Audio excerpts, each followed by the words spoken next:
Hi hello the flying girl. কি চিন্তা করছেন দ্য ফ্লাইং গার্লের আজকে ট্রিপ কোথায়? আজকে আমি যাচ্ছি the beautiful secret garden in Putrajaya. মালয়েশিয়ার এই জায়গাটা খুবই সুন্দর। যারা নাইট ভিউ খুব বেশি পছন্দ করেন তাদের জন্য বেস্ট প্লেস হচ্ছে মালয়েশিয়ায় পুত্রাজায়াতে। এর আগে যখন আমি পুত্রাজায়া এসেছিলাম তখন আমি ডে টাইমে এসেছিলাম, সো ডে টাইমটাতে আমি ডে ভিউটা দেখে গিয়েছিলাম। বাট এবার এসছি আমি রাতের বেলা। রাতের ভিউটা এত সুন্দর ছিল, মনে হচ্ছিল একটা প্যারাডাইসের মধ্যে আমি হারিয়ে গিয়েছি। আজকে প্রথমে চলে যাব দ্য সিক্রেট গার্ডেন। এটা রাত 12টা পর্যন্ত ওপেন থাকে। রাতের ভিউটা খুব সুন্দর থাকে, সো এটা প্রথমে এক্সপ্লোর করব। তারপর পুত্রজয় পুরো রাত নাইট ভিউটা এনজয় করব। চলে এলাম সিক্রেট গার্ডেনে। এটা এন্ট্রান্স। রাতের খাওয়া দাওয়া শেষ করে এখান থেকে চলে গেলাম ভিউ দেখতে।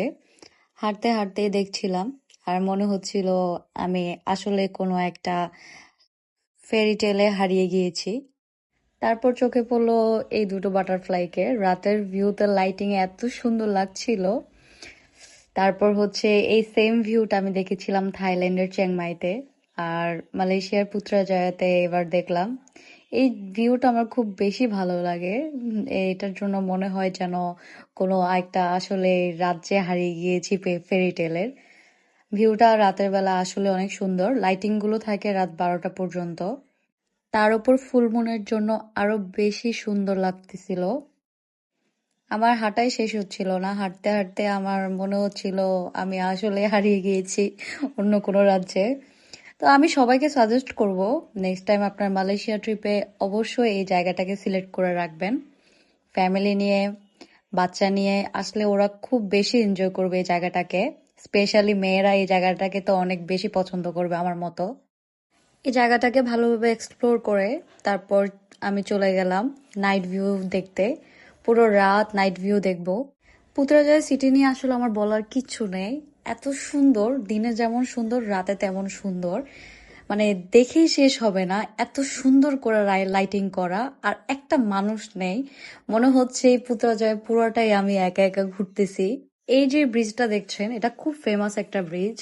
সো এটার লাইটিংটা চেঞ্জ হয়। এই জায়গাটাকে নিউ ইয়র্ক সিটিও বলা হয়। এখান থেকে পুত্রাজয়ের যে মাস্কো আছে এটা দেখা যায়, খুব সুন্দর ভিউ। তারপর একটু থেমে ওই মাস্কোটা দেখলাম। এটা আমি দেখেছিলাম লাস্টবার যখন এসেছিলাম ডে টাইমে, তখন আমি এটা এক্সপ্লোর করেছিলাম। এখন ব্রিজ থেকে দেখছি রাতের বেলা। কেউ যদি বলে আমি মালয়েশিয়ার কোন জায়গাটার প্রেমে পড়ে গিয়েছি, আমি বলবো পুত্রাজায়ার। বারবারই বলবো পুত্রাজায়া। এই জায়গাটাকে আসলে মিস করবেন না। আপনার নেক্সট ডেস্টিনেশনে অবশ্যই এটাকে সেভ করে রাখবেন। তারপর ঘুরতে ঘুরতে চলে এলাম আরেকটা ব্রিজে। মনে হচ্ছে আসলে নিউ ইয়র্ক সিটির ব্রিজে আছি। সো এটা দেখবো এখন। মানে এত সুন্দর ভিউ, না নেমে মন চাইলো না। নেমে ভিউটা দেখছি, আসলেই সুন্দর। এখান থেকেও শহরটা খুব সুন্দর লাগছে। আবার যাত্রা শুরু। এখন যাব মেরিনা পুত্রাজায়ায়। এই যে কতগুলো ক্যাটিস আমার জন্য বসে আছে আমাকে ওয়েলকাম করার জন্য। পুত্রাজায়ার রাতের এই মেরিনা ভিউটাও খুব বেশি সুন্দর। সুন্দর বললে নয়, এখান থেকে দেখে মনে হচ্ছে সিঙ্গাপুর মেরিনার। এটা একটা ম্যানমেড লেক, সো আসলে অনেক সুন্দর। এই ছিল আজকে আমার পুত্রাজায়া ব্লগ। সো ইনশাল্লাহ নেক্সট দেখা হবে অন্য কোনো দেশে অন্য কোনো ব্লগ নিয়ে। সবাই আমার পাশে থাকবেন, আমার জন্য দোয়া করবেন, আমি যেন আপনাদের মাঝে নতুন নতুন ব্লগ নিয়ে চলে আসতে পারি। আর আপনারা অনেক বেশি পছন্দ করেছেন আমার ব্লগগুলো, এই জন্য আপনাদের জন্য আমি সবসময় চেষ্টা করব নতুন কিছু আপনাদের সামনে নিয়ে আসার জন্য। আর আপনাদের অনেক অনেক ভালোবাসার জন্য আপনাদেরকে থ্যাংক ইউ সো মাচ। ইনশাল্লাহ 2026 সালে নতুন কোনো ব্লগ নিয়ে আপনাদের সামনে চলে আসব।